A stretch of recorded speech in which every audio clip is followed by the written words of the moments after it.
कभी कभी इंसान को ऐसे रास्तों पर चलना पड़ता है जो खुद खुशी से नहीं चुनता, बल्कि हालात उसे मजबूर कर देते हैं। मैं भी नाचने का काम करती थी और ये काम मैंने बिल्कुल भी अपनी खुशी से नहीं किया था। मैं पैदा ही एक नाचने वाली के घर में हुई थी और इसीलिए मजबूरन मुझे भी नाचने का काम ही करना पड़ा था। मेरी माँ चाहती थी कि मैं पढ़ूँ लिखूँ और कोई इज्जत से काम कर सकूँ, लेकिन ये समाज हम जैसे लोगों को ना ही पढ़ने लिखने देता और ना ही इज्जत से पैसे कमाने देता है। मेरी माँ ने मुझे एक सरकारी स्कूल में एडमिशन कराया तो वहाँ हर कोई मुझे देखकर एक ही बात बोलता, अरे ये तो नाचने वाली की बेटी है, इसका यहाँ क्या काम, इसे तो किसी शादी पर नाचने के लिए भेज दो ना। यहाँ तक कि मेरी टीचर भी मुझे ना छोड़ते, मुझे नीची नज़रों से देखते, मुझे सबसे पीछे बैठाया जाता। मैं कुछ सवाल करती तो डांट कर चुप करवा दिया जाता। मुझे किसी काम में मदद चाहिए होती तो टीचर मेरी मदद ना करती और दूसरे बच्चे तो मेरे पास भी ना आते, जैसे मुझे कोई बीमारी हो जो उन्हें लग जाएगी। जबकि मेरा मसला सिर्फ इतना था कि मेरी माँ नाचने गाने का काम करती थी। हाँ, मगर स्कूल में जब भी कोई फंक्शन होता तो मुझे ज़रूर पार्टिसिपेट करवाया जाता। मेरा नाच हमेशा से ही अच्छा था। मैं तो अपनी माँ के पेट में थी जब भी मैं नाच किया करती थी, इसलिए ये मेरे खून में बसा हुआ काम था। मैं स्कूल के हर फंक्शन में खूब नाचती। एक दिन स्कूल के फंक्शन में मेरी माँ आ गई तो उसका सर शर्म से झुक गया। उसने मुझे वहीं से मारकर स्टेज से नीचे उतारा और कहने लगी, इसी काम से तुझे बचाने के लिए स्कूल भेजा था, यहाँ आकर भी अगर तुझे यही काम करना है तो फिर स्कूल क्यों आती है। मैंने रोते हुए माँ से कहा कि मुझे तो मास्टर जी ने नाचने को कहा था। माँ ने मास्टर जी को बुरा भला कहा तो वह उल्टा मेरी माँ पर बरस पड़े और कहने लगे, जो काम तेरी बेटी को आता है हम वही करवाएंगे ना। और फिर अब स्कूल में फंक्शन है तो कोई तो डांस करेगा ना, तो तेरी बेटी ही क्यों नहीं। अब इज्जतदार घराने के बच्चों को तो हम नाचने को नहीं कह सकते हैं ना। ये सुनकर माँ का दिल बहुत दुखी हुआ और माँ ने मुझे स्कूल से भी उठा लिया और फिर मैं अपने घर में ही रहने लगी। लेकिन मेरे अंदर नाचने का शौक़ पैदा हो गया था, क्योंकि मुझे ये बात अच्छी तरह समझ आ गई थी कि इस काम के अलावा कोई और काम है ही नहीं और ये दुनिया मुझे और कोई काम नहीं करने देगी। कहीं भी जाऊंगी मेरी पहचान इसी नाम से होगी कि मैं नाचने वाली की बेटी हूँ। नाचना मेरा पेशा है। मैं माँ से छुप छुपा कर नाचने लगी थी, क्योंकि माँ को अगर पता चलता तो वो मेरी हड्डियाँ तोड़ कर रख देती। माँ ना ही मुझे अपने साथ किसी महफिल में ले जाती थी और ना ही बगैर जरूर घर से बाहर निकलने देती थी। माँ ने मुझे 7 पर्दों में छुपा कर रखा था कि दुनिया मुझे माँ के जरिए ना पहचाने और मुझे भी यही काम ना करना पड़े। लेकिन किस्मत ने मुझे इसी काम में निपुण बनाया था। एक दिन माँ को बहुत तेज बुखार हुआ और 3 दिन के अंदर माँ चल बसी। पता चला कि माँ को डेंगू बुखार हुआ था और इस वजह से माँ जान की बाजी हार गई थी। मेरी उम्र सिर्फ 16 साल की थी। माँ की मौत पर मैं बड़ी मुश्किल से मोहल्ले वालों को जमा किया था, क्योंकि कोई भी आने के लिए तैयार नहीं था। सबका ये कहना था कि नाचने वाली की अर्थी कौन उठाएगा। लेकिन जब मैंने खूब रोना धोना किया और हंगामा मचाया कि मेरी माँ हिंदू औरत थी और उनकी अर्थी उठाना मोहल्ले वालों की जिम्मेदारी है, तो कुछ शरीफ लोग आगे आए और माँ की अर्थी उठाई गई। माँ की चिता को आग लगा चुकी थी। अब ना ही मेरे पास खाने के लिए पैसे बचे और ना ही घर का किराया देने के लिए। हमने सारी ज़िंदगी बहुत पैसा कमाया था, लेकिन हमने अपना घर नहीं खरीदा था, क्योंकि हमारे घर बदलते थे। मोहल्ले वाले हमें किसी एक घर में रहने नहीं देते थे। जिस घर में मेरी माँ का काम पता चलता वो पत्थर मारकर हमें मोहल्ले से निकाल देते थे। इसलिए हम किराए के घर बदलते रहते थे। अब माँ चली गई तो एहसास हुआ कि अपना घर होना बहुत ज़रूरी होता है। मकान मालिक आकर सर पर खड़ा हो गया। मैंने उससे कुछ वक्त मांगा और फिर इत्तेफाक से अगली ही रात घर का दरवाज़ा बजा। मैंने डरते डरते दरवाज़ा खोला तो एक आदमी दरवाजे पर खड़ा था। उसकी बड़ी बड़ी मूछें थी। वो बड़ी सी गाड़ी पर आया था। मुझे देखकर मेरी माँ का पूछने लगा। मैंने उसे बताया कि सितारा की मौत हो चुकी है। ये सुनकर उसके चेहरे पर कुछ परेशानी आ गई। फिर वो कहने लगा, उसने तो मुझसे वादा किया था कि वो मेरे बेटे की शादी पर नाचेगी। मैं तो अपने दोस्त यार को भी बता दिया है कि सितारा आज नाचेगी, उसका नाच बहुत ही मशहूर है। अब मैं क्या करूँगा? मेरे पास उसके सवाल का कोई जवाब भी नहीं था। मैं दरवाज़ा बंद करने लगी तो उसने अचानक ही दरवाज़ा पकड़ लिया और कहने लगा, तू कौन है? तू भी तो सितारा की जैसी ही दिखती है। अगर तू आकर नाचेगी तो मैं पैसे तुझे दे दूंगा। उनकी बात सुनकर मैं कुछ पल के लिए सोच में पड़ गई। मैं आज तक ऐसी महफिल में नहीं गई थी और ना ही कभी किसी महफिल में नाच गाना किया था, लेकिन अब मुझे पैसों की ज़रूरत भी तो थी और मेरे सर पर मेरी माँ भी नहीं रही थी। अगर मैं मेरी माँ के नाम से ही काम शुरू करती तो जल्द ही मेरा भी नाम बन जाता और ज़िंदगी आसान हो जाती। यही सोचकर मैंने हाँ कर दी और उस आदमी के साथ चल पड़ी। उसके बेटे की शादी थी, वो कोई बड़ा जमींदार था। वहाँ बड़े बड़े लोग आए हुए थे। मैंने बेबाक होकर नाचना शुरू कर दिया। मेरा दिल खून के आंसू रो रहा था, लेकिन ये नाच मुझे नई जिंदगी दिलवाने वाला था। ये सोचकर मैं नाचती रही। फिर वो आदमी सुबह का सूरज निकलने के समय मुझे नोटों से भरकर मेरे घर छोड़ दिया गया। मैं एक ही रात में इतना पैसा कमा कर लाई थी जितना कोई शरीफ इंसान पूरे महीने में मेहनत करते भी नहीं कमा सकता था, और इसीलिए मैं अपने काम में पक्की हो गई। मैंने सोच लिया कि अब यही काम करूंगी। मैं बिल्कुल अपनी माँ की जैसी थी, इसलिए मुझे अपनी माँ की जगह लेने में ज़्यादा समय नहीं लगा। मैंने सारी ज़िंदगी अपनी माँ का नाच देखा था, इसलिए मेरे पैर भी उसी तरह नाचते थे। मैं जिस महफिल में जाती उसकी जान बन जाती। लेकिन ये काम मुझे ज़्यादा अच्छा नहीं लगता, क्योंकि मर्द बहाने से मेरे करीब आते थे, नाचने लगते थे तो वह मुझे छूने की कोशिश करते। वह अपने कमरे में मेरा नाच रखवाते और कभी कभी तो ज़बरदस्ती मेरे साथ फ़ोटो खिंचवाने के बहाने मेरे इतने पास आ जाते कि मेरे लिए सांस लेना भी मुश्किल हो जाता। लेकिन मैं कुछ ना कर पाती, क्योंकि मुझे इस काम के भी पैसे मिलते थे। मैं भी अपनी माँ के जैसी ही होती जा रही थी। सारा सारा दिन सोई पड़ी रहती थी और सारी सारी रात महफिल में खूब रौनक लगाती। मेरे पास बहुत पैसा आ गया था, लेकिन अगर कुछ नहीं था तो वो सुकून था। मेरी ज़िंदगी में बिल्कुल भी सुकून नहीं रहा था। हर वक्त मेरी अंतरात्मा बेचैन रहती थी। अब मुझे समझ आ गया था कि मेरी माँ मुझे इस काम से क्यों दूर रखना चाहती थी। मैंने उसे भी इस तरह बेचैन और तड़पते हुए देखा था। शायद मेरी माँ भी ये काम खुशी से नहीं कर रही होगी। खैर, अब इस काम के सिवा तो मेरे पास कुछ भी नहीं था, इसीलिए बड़ी मजबूरी में ही सही, लेकिन मैं ये काम कर रही थी। और फिर एक दिन कमिश्नर के बेटे की शादी थी। शादी के एक रात पहले मर्दों की महफिल रखी गई थी और इस महफिल में मुझे खास तौर पर बुलाया गया। मैं तैयार होकर इंतज़ार कर रही थी कि मेरे लिए कोई गाड़ी आएगी, क्योंकि मुझे जो भी महफिल में बुलाता था वो घर से लेता और घर पर ही छोड़कर जाता था। जैसे ही दरवाजे पर दस्तक हुई तो मैं जल्दी से ताला लेकर निकल पड़ी तो देखा तो एक पुलिस वाला मुझे लेने के लिए खड़ा था। उसने एक नज़र मुझ पर डाली और फिर नज़रें चुरा गया। शायद वह मेरी खूबसूरती से नज़र चुरा रहा था या फिर मेरे पेशे की वजह से उसे मुझसे नफ़रत महसूस हो रही थी। मैं समझ नहीं पाई थी। मैं उसके साथ गाड़ी में बैठकर चल पड़ी। सारा रास्ता खामोशी से गुजर गया। वो बहुत ही हैंडसम पुलिस ऑफिसर था। मेरी नज़र बार बार उसके ऊपर पड़ रही थी। अगर ऐसे इज्जतदार पुलिस वाला किसी औरत की ज़िंदगी में शामिल हो जाए तो वह कितनी भाग्यशाली होगी।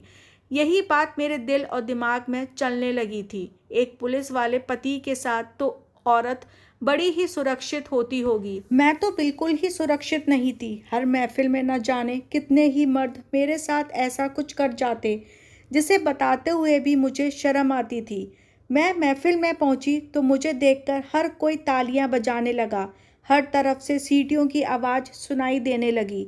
खूब ज़ोर शोर से गाने चलाए गए और फिर मेरे नाचने से वहाँ मौजूद एक एक इंसान झूमने लगा।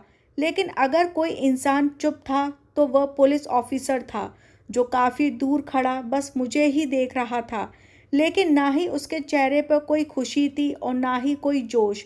वो बिल्कुल खामोश था और जिस तरह से वो मुझे देख रहा था ऐसा लग रहा था कि उसे ये सब कुछ पसंद नहीं आ रहा है। नाचते नाचते भी मैंने उसकी तरफ देखा था और दिल में उसके लिए इज्जत बढ़ गई थी। वाकई ही वह बहुत शरीफ और अच्छा इंसान था। शायद वह अपनी ड्यूटी की वजह से यहाँ मौजूद था, क्योंकि ये कमिश्नर की बेटी की शादी थी, इसलिए वह इस सब का हिस्सा था।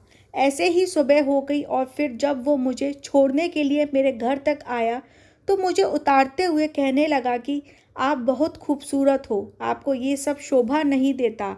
उसकी बात सुनकर मैं शर्मिंदा से सिर झुका लिया और कहा कि इसके सिवा मुझे ना ही कोई काम आता है और ना ही दुनिया कोई काम करने देती है। मैं घर में दाखिल हो गई थी और वो वापस चला गया। मेरे दिल और दिमाग में उसकी परछाई बैठ गई थी।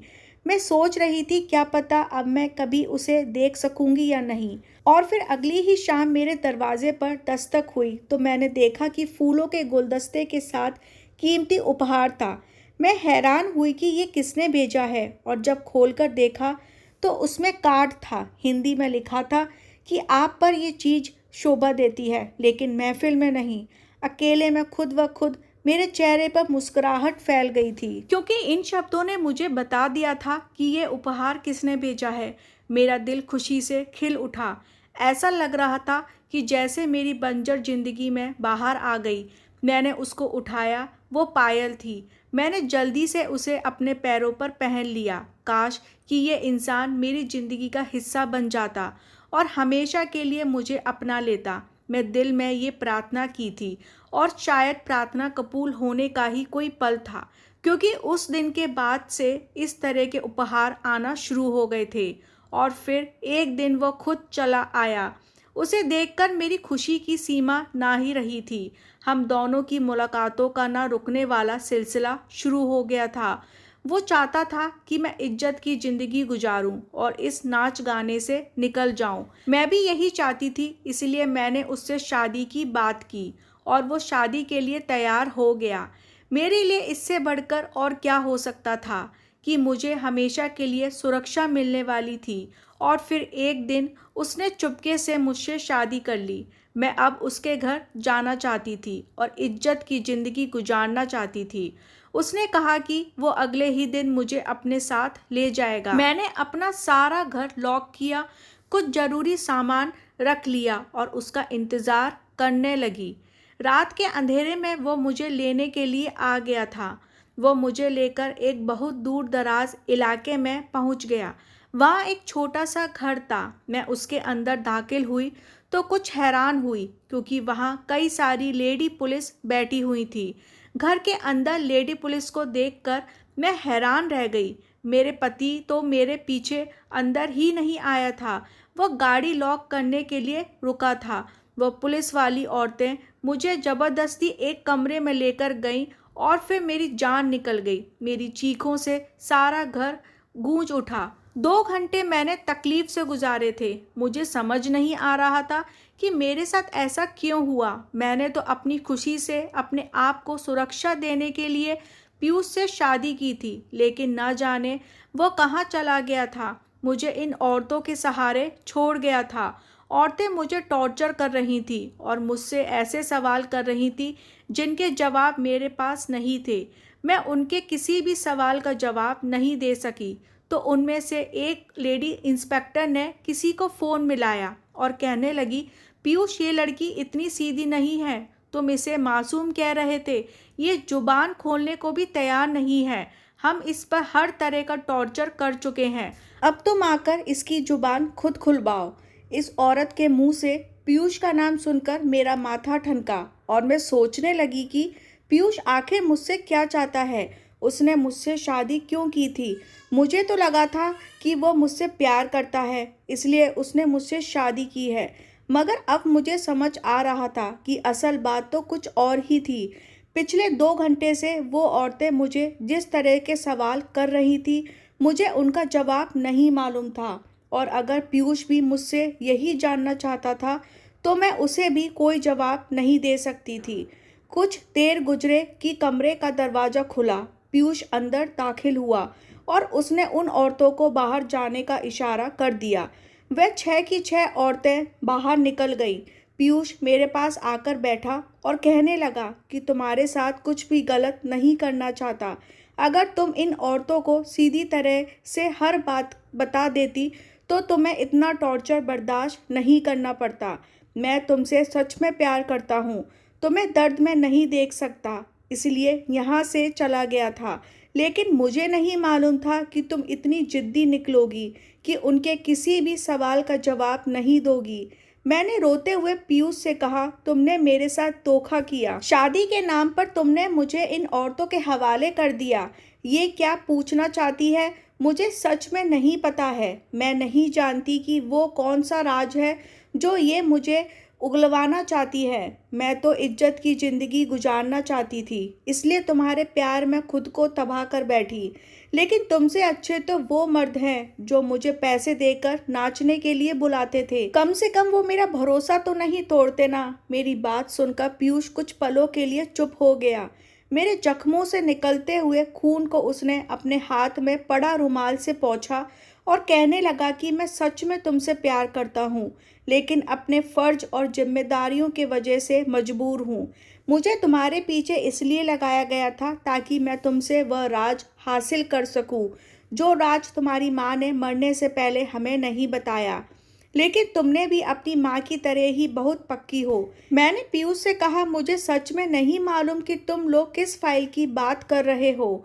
ना ही मैंने अपने माँ के पास कोई भी लाल कलर की फाइल देखी है और ना ही मैं और मेरी माँ पढ़े लिखे थे कि हम किसी के घर से कोई फाइल क्यों चुराते। पता नहीं क्यों तुम लोग हम पर इल्ज़ाम लगा रहे हो।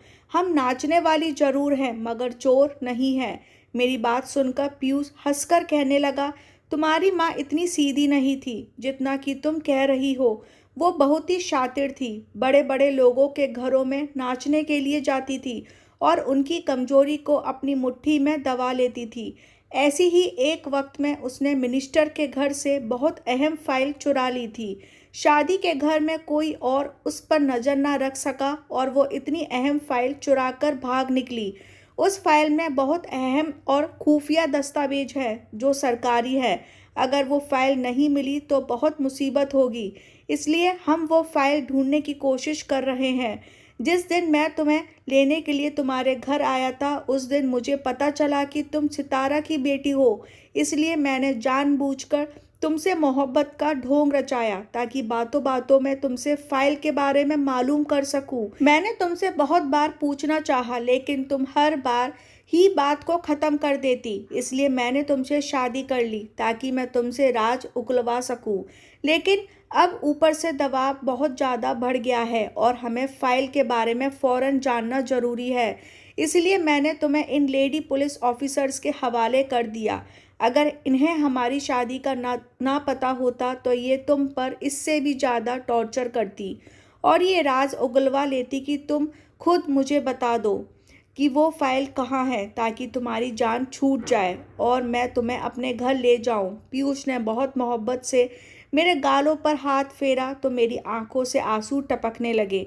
मुझे सच में किसी फाइल के बारे में मालूम नहीं था तो मैं उसे क्या बताती। मुझे तो यही नहीं पता था कि मेरी माँ ऐसी भी कोई हरकत कर सकती है। मैंने तो कभी उसे कोई सामान घर लाकर नहीं देखा था। पीयूष के हर बार पूछने पर मैंने उसे यही जवाब दिया तो वह बहुत ज़्यादा गुस्से में आ गया और उसने मेरे मुंह पर एक ज़ोरदार तमाचा दे मारा और कहने लगा, अगर तुमने ये राज ना बताया तो मुझे तुम्हें तलाक देना होगा और फिर तुम जेल के सलाखों के पीछे होगी। ये सुनकर मेरे कदमों तले से ज़मीन निकल गई और इस डर से एक कहानी उसे बता दी ताकि वो मुझे तलाक ना दे दे। मैंने झूठ कह दिया कि मुझे एक फ़ाइल का पता है। मेरी बात सुनकर उसके चेहरे पर चमक आ गई। मैंने उससे कहा कि मेरी माँ ने वो फाइल चुराई जरूर थी लेकिन वो उसे फाइल को घर नहीं लाई थी बल्कि उसने रास्ते में ही वो फाइल किसी को दे दी थी। वो कौन था और मेरी माँ ने ऐसा क्यों किया था ये मैं नहीं जानती। मैं पूरी तरह झूठ कहकर अपनी जान बचाई ताकि मेरा रिश्ता बच जाए। मुझे उस नाचने गाने वाले मोहल्ले में दोबारा नहीं जाना। लोगों की नज़रें अब मुझे बर्दाश्त नहीं होती थी। मैं पीयूष के साथ अपनी ज़िंदगी को आगे बढ़ाना चाहती थी। मेरे मुंह से ये सब कुछ सुनने के बाद पीयूष ने मेरा हाथ पकड़ा और मुझे अपने घर ले गया। अपनी माँ से मिलवाया और मैं इज्जत की ज़िंदगी गुजारने लगी। मेरे ससुराल वालों को ये नहीं मालूम था कि पीयूष मुझे कहाँ से लाया है और मैं क्या काम करती थी। मेरी शादी को महीना ही गुजरा था कि एक दिन मैं अपने घर पूरी तरह खाली करने के लिए, क्योंकि मकान मालिक चाहता था कि मैं घर की चाबी उसे वापस कर दूं। वह घर किसी नए किराएदारों को देना चाहता था। मैं घर पहुंची तो सारा घर उल्टा पड़ा था। मैं जानती थी कि ये काम पीयूष का है, उसके साथियों का ही होगा, इसलिए खामोशी से अपना ज़रूरी सामान समेटने लगी। अपनी माँ की यादों को एक जगह इकट्ठा करते हुए अचानक ही मुझे अपनी माँ की एक बात याद आ गई। मेरी माँ ने मरते समय मेरा हाथ पकड़कर रोते हुए मुझसे कहा था कि ज़िंदगी में बहुत कुछ गलत किया, लेकिन अब मैं सब कुछ ठीक करना चाहती हूँ और इसीलिए मैंने एक बहुत ही कीमती चीज़ हासिल की है, जिसकी वजह से मेरे सारे पाप धुल जाएंगे। उस वक्त माँ की वह बात मुझे समझ नहीं आई थी, लेकिन आज माँ के सामान को समझते हुए अचानक ही ये बात मेरे दिमाग में आई थी कि माँ कहीं उस फाइल के बारे में तो नहीं बात कर रही थी। उस फाइल में ऐसा क्या था कि माँ के सारे पाप धुल जाते, क्योंकि एक फाइल को हासिल करने के लिए मिनिस्टर साहब ने पूरी पुलिस फोर्स को मेरे पीछे लगाया था। यही सब सोचते सोचते मैंने माँ का ज़रूरी सामान बांध लिया और बाकी सब कुछ इस वक्त कबाड़ वाले को बुलवाकर बेच दिया। घर पूरी तरह खाली हो गया था। मेरी माँ मुझे हमेशा कहा करती थी कि अगर तुम्हें कभी भी मेरी याद आए तो अपने पिता की फ़ोटो को सीने से लगा लेना। मैंने दीवार पर लगी पिताजी की फ़ोटो पर नज़र डाली तो सालों सालों से एक ही जगह पर टिकी थी। मैंने कभी पिताजी को फ़ोटो को सीने से नहीं लगाया था, क्योंकि मुझे अपने पिताजी बिल्कुल भी प्यारे नहीं थे। मैंने तो कभी उन्हें देखा भी नहीं था, लेकिन आज माँ की बहुत याद सता रही थी, इसलिए मैंने वो फ़ोटो उतार कर अपने सीने से लगाया। लेकिन इस वक्त मैं हैरान रह गई कि क्योंकि उस फ़ोटो के पीछे के हिस्से में कुछ कागजात लगे हुए थे। फाइल तो नहीं थी, लेकिन कुछ कागज थे। मैंने जल्दी से वो सारे कागज छुपा दिए। पता नहीं क्यों मुझे ऐसा लग रहा था कि ये सब लोग मिलकर यही ढूंढ रहे थे। मैं पढ़ी लिखी नहीं थी, बस थोड़ी बहुत हिंदी ही आती थी, मगर इन कागज़ों में अंग्रेजी में लिखा था, लेकिन मुझे जानना था कि इन पर क्या लिखा है। इसलिए मैं खामोशी से अपने घर से निकली, ताला लगाया और अपनी पुरानी दोस्त के पास पहुंच गई, जो बहुत पहले मेरे साथ स्कूल में पढ़ा करती थी। कभी कभार वो मुझसे मिल लिया करती थी, लेकिन अपने घर वालों के डर से उसने मुझसे कोई गहरा संबंध नहीं बनाया था। इत्तेफाक था कि उस वक्त घर पर कोई भी मौजूद नहीं था। वह अकेली थी। मुझे देखकर बड़ी खुश हुई। उसने मेरी शादी की खबर मिल चुकी थी। मैं जल्दी से उसे वह कागज़ दिखाए और कहा कि मुझे पढ़कर बताओ इस पर क्या लिखा है। मेरे कहने पर उसने तेज आवाज़ से पढ़ना शुरू किया और मेरे सिर पर आसमान गिर पड़ा। मिनिस्टर के सारे काले कारनामों की गठरी थी। अपनी पोस्ट का फ़ायदा उठाकर मिनिस्टर लड़कियों का कारोबार कर रहा था। इस बात की खबर मेरी माँ को हो गई थी। मेरी माँ ने तो वो फाइल चुरा ली जिस पर सारी बात लिखी थी कि लड़कियों को कब कहाँ से अगवा करके कहाँ पहुँचाया गया था। मेरी माँ अपने नाचने के काम को पसंद नहीं करती थी, लेकिन बहुत मजबूरी में वो ये काम किया करती थी। और जब उसे लगा कि वह कुछ ही दिनों की मेहमान है तो अपने पाप को धोने के लिए उसने ये रास्ता नज़र आया और उसने ये फाइल चुरा ली ताकि पुलिस के हवाले कर सके। लेकिन इससे पहले ही वो इस दुनिया से चली गई और अब जान गई थी कि अगर ये फाइल पुलिस वालों को मिल गई तो ये कोई मिनिस्टर के खिलाफ कार्रवाई नहीं करेगा, क्योंकि यहाँ कानून सच में ही अंधा था। गुनहगार को सज़ा नहीं मिलती थी और बेगुनाह को जेल से निकालना मुश्किल था। मैंने बहुत सोच समझकर अपने दोस्त की मदद से इन तमाम कागजात की वीडियो बनाई और उसे सोशल मीडिया पर डाल दिया और फिर वो फाइल लेकर मैं अपने पति के पास आ गई। पीयूष मुझे देखकर कहने लगे, तुम कहाँ चली गई थी? मैंने वो फाइल उनके हाथ में पकड़ा दी और उनसे कहा कि आप जिस चीज़ का पता मुझसे पूछ रहे थे वो ये है। अब अगर आप सच में ही ईमानदार हैं तो मिनिस्टर के खिलाफ रिपोर्ट दर्ज करवाएं। पीयूष भी शॉक्ड हो गए। उन्होंने यही बताया गया था कि ये बहुत अहम कागजात हैं और इसे खोलने की भी अनुमति नहीं थी। लेकिन जब मैं उन्हें सब कुछ बताया तो उन्होंने सारे कागजात खुद चेक किया। उन्होंने मिनिस्टर साहब के खिलाफ रिपोर्ट भी दर्ज करा ली। अब आगे इस मामले में क्या होगा क्या नहीं ये हम दोनों नहीं जानते। पीयूष पर ऊपर से प्रेशर है कि इस मामले को दबा दिया जाए, लेकिन वह ईमानदार है। अब तक अपने फैसले पर डटा रहा, लेकिन उन्हें कब तक पैरों पर खड़ा रहने दिया जाएगा ये मैं भी नहीं जानती। हमारे मुल्क में ईमानदारी से नौकरी करने को इस कदर मुश्किल बना दी गया है कि अगर कोई इंसान सही रास्ते पर चलना भी चाहे तो उसे नौकरी से निकाल दिया जाता है। शायद इसलिए मुल्क में ना ही चैन शांति रही है और ना ही इंसाफ। कहानी अच्छी लगी हो तो चैनल को प्लीज़ ज़रूर सब्सक्राइब करें और बेल आइकन पर क्लिक करें ताकि अगला वीडियो तुरंत आपके पास आ जाए। धन्यवाद।